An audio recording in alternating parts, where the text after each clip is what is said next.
আমি বাবার ছবি আর ধরতে চাই না। আমি আমার বাবার হাতটা ধরতে চাই। আমি আমার বাবাকে জড়িয়ে ধরে বলতে চাই, বাবা তোমাকে অনেক ভালোবাসি। বাবা তুমি কোথায়? ফিরে এসো তুমি আমার কাছে। আসসালামু আলাইকুম। তারেক রহমান চাচ্চু সহ সবাইকে আমি আমার সালাম জানাচ্ছি। আমার নাম লামিয়া আক্তার মিম। আমার বাবার নাম মোহাম্মদ কাউসার হোসেন। 2013 সালের 4 ডিসেম্বর রাত 2:30টার দিকে আমার বাবাকে মাঝরাতে ঘুম থেকে উঠিয়ে বাসা থেকে তুলে নিয়ে যাওয়া হয়। শুধুমাত্র আমার বাবার দোষ ছিল। আমার বাবা স্বেচ্ছাসেবক দলের একজন সাধারণ সদস্য ছিল। এটাই ছিল আমার বাবার দোষ। আর কোনো দোষ ছিল না আমার বাবার। এই একটা কারণে আমার বাবাকে আমার থেকে 12টা বছর দূরে রেখেছে।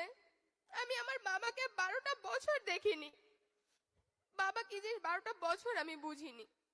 আমার যেই বয়সটা ছিল বাবার হাত ধরে রাস্তা চিনার, বাবার হাত ধরে পুরো দুনিয়া দেখার, ওই বয়সে আমি আমার বাবার ছবিটা নিয়ে পুরো দুনিয়াতে ঘুরেছি আমার বাবাকে খোঁজার জন্য।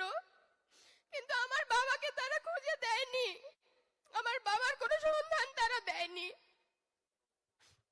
ফ্যাসিস্ট হাসিনা তো চলে গেছে, আমার বাবাদের কেন আমরা পাইনি? তারেক রহমান চাচ্চু এটার বিচার করুক। আর আমাদের এই বয়সে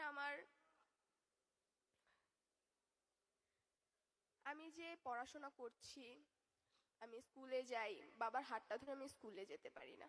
আমি দেখি আমার ফ্রেন্ডরা বাবার হাত ধরে স্কুলে আসছে, আবার ছুটির পর ওদের বাবা ওদেরকে নিতে আসছে, ওদের বাবার সাথে যাচ্ছে। আমি তখন এক দৃষ্টিতে ওদের কাছে তাকিয়ে থাকি আর আম্মুকে বলি, আম্মু আমার বাবা আসবে না, আমি আমার বাবার হাত ধরে স্কুলে যাব না। আমি কি এই অধিকারটা রাখি না আমার বাবার হাত ধরার?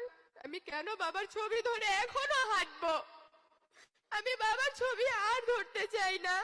আমি আমার বাবার হাতটা ধরতে চাই। আমি আমার বাবাকে জড়িয়ে ধরে বলতে চাই, বাবা